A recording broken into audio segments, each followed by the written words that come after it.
Hello, everybody, and welcome back once more. So here we are, Felix and I. We're going to move on to the monad, aren't we? We are indeed. We talked in the last our last video about the soul matrix. So yeah, so many people are, particularly starseeds. I don't know if you're seeing this, Felix, but I'm seeing it. The starseeds really are mastering the higher levels of the soul matrix and are on the verge of moving into the monad. I think it's worth talking about what lies ahead there. Oh, absolutely. Yeah, this is a really great topic. I think because there's so many people moving up into the soul, this is kind of triggering the awareness of the monad to kind of come in for many people. If they're just kind of beginning, they're going to be getting bits of their information that's kind of related to the monad coming in. Um, and what we're seeing, what we have been seeing over the past month and going into the next month is number one, the sixth wing repairing the split, and now the seventh wing repairing the split. These two are kind of coming back together. So it's Um, like masculine, feminine coming. yeah. And Yeah, when these two come back together, this creates a sacred space for the higher self monadic merge to come in and sit between the central point of the wings.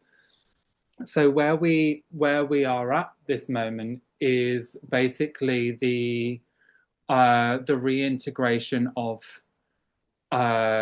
or the initial phases of the monad coming back into anchor, whereas some people are going to be far more ahead and doing that. We're seeing the first little threads of that coming back into the soul intelligence. yeah. So And yeah. your work. I mean, you work again. It's frequency, isn't it? Mhm. It's expanding your consciousness envelope to contain ever higher levels of frequency. Each of the frequency levels, the Mhm. Mhm. seventh, eighth, and ninth levels, which are encompass the monad, has 12 subharmonics within it. So you're kind of gathering these frequencies and moving these frequencies into your field, pulling Mhm. them in, because actually the soma the monad isn't so much about moving up and out of your body. It's about embodying the Mhm. oversoul, the Mhm. soul with Mhm. within your physical body itself. So you're pulling these frequency fields into you and stabilizing and anchoring them within you, Right. layer by layer by layer.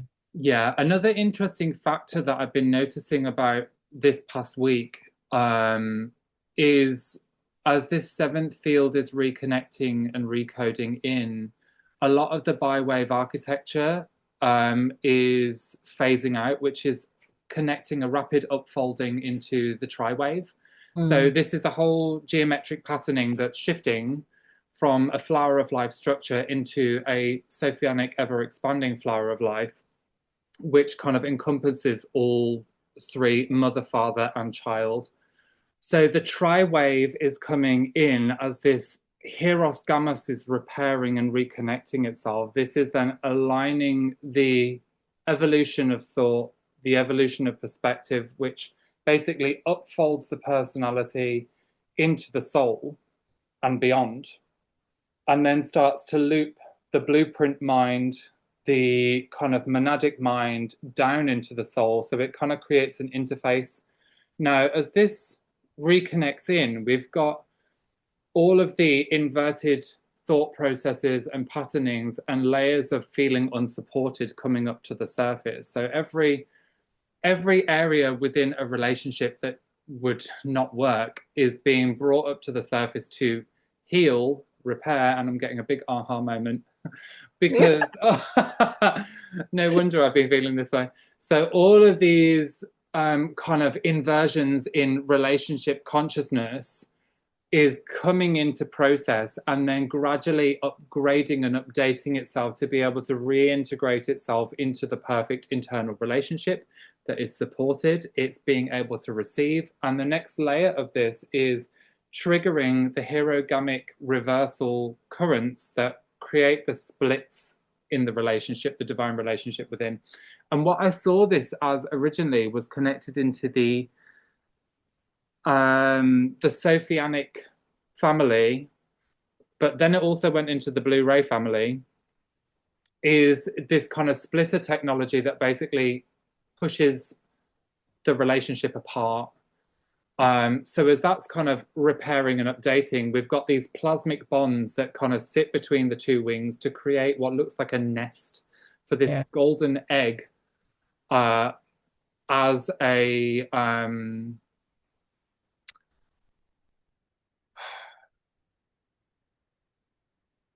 like a kind of golden egg that sits as the kind of monad, I suppose, Yeah. that holds the kind of bond between the two. Well, that's kind of like you're kind of like really describing the move from the biwave to the triwave energies there. Yeah. Because I mean, we've been living for thousands of years.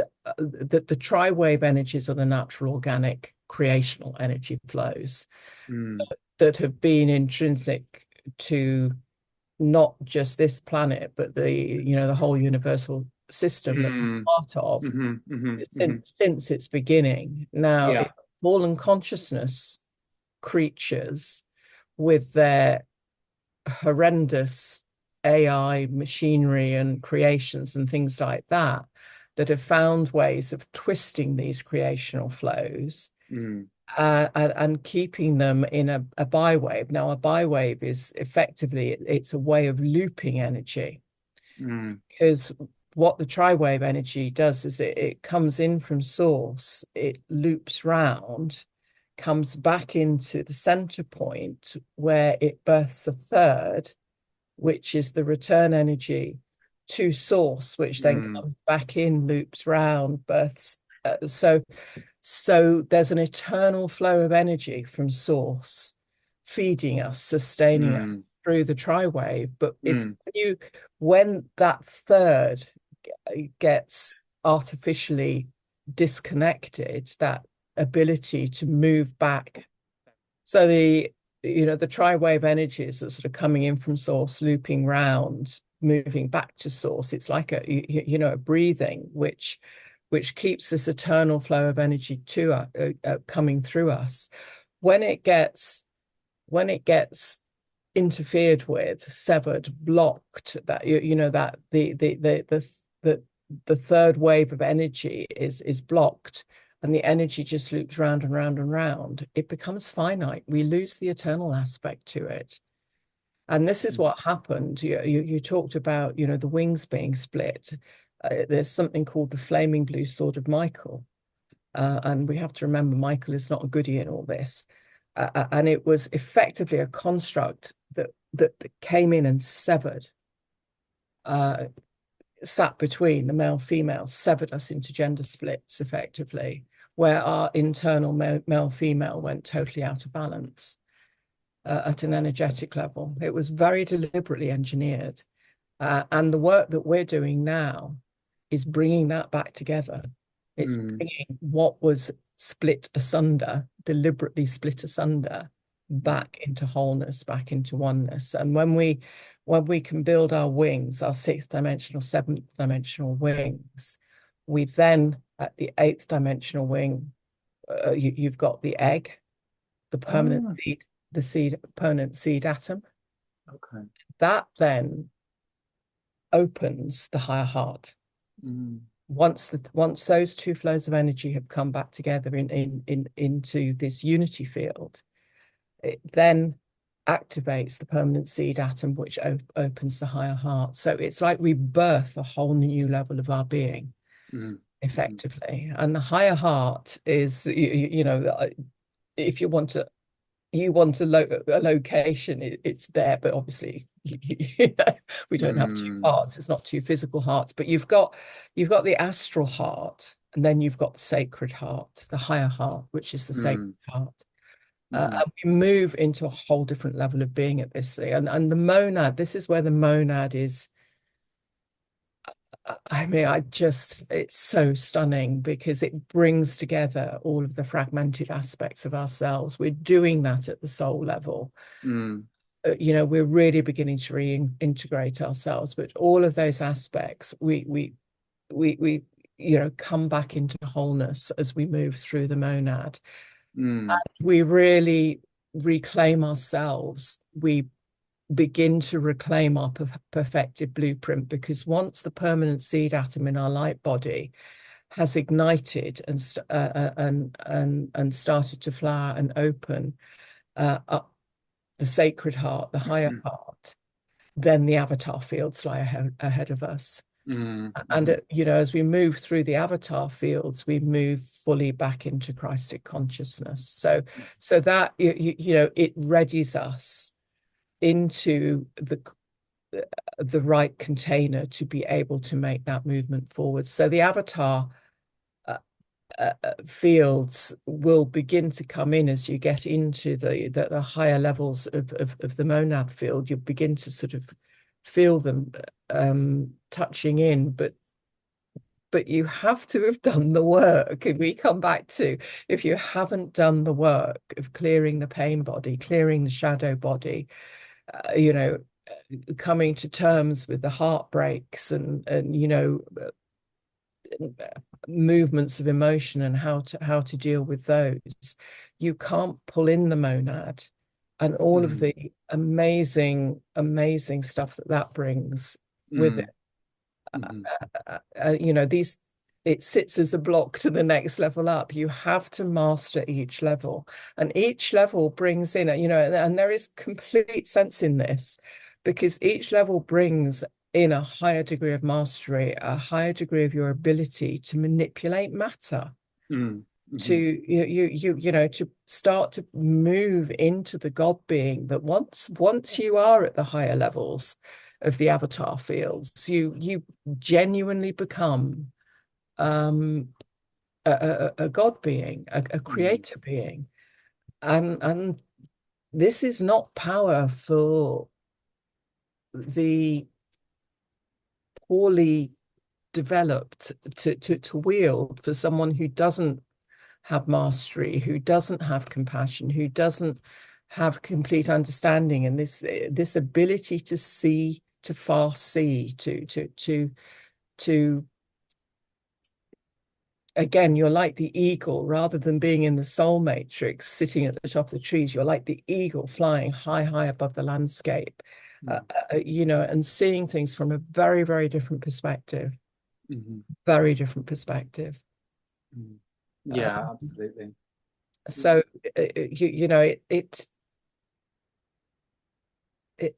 it puts you in a very different space, to deal with everything that you see around you now.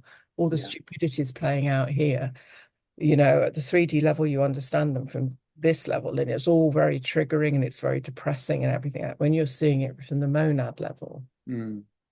you see a very different picture about what's playing out. And I don't know about you, but I just see immense hope with Yeah.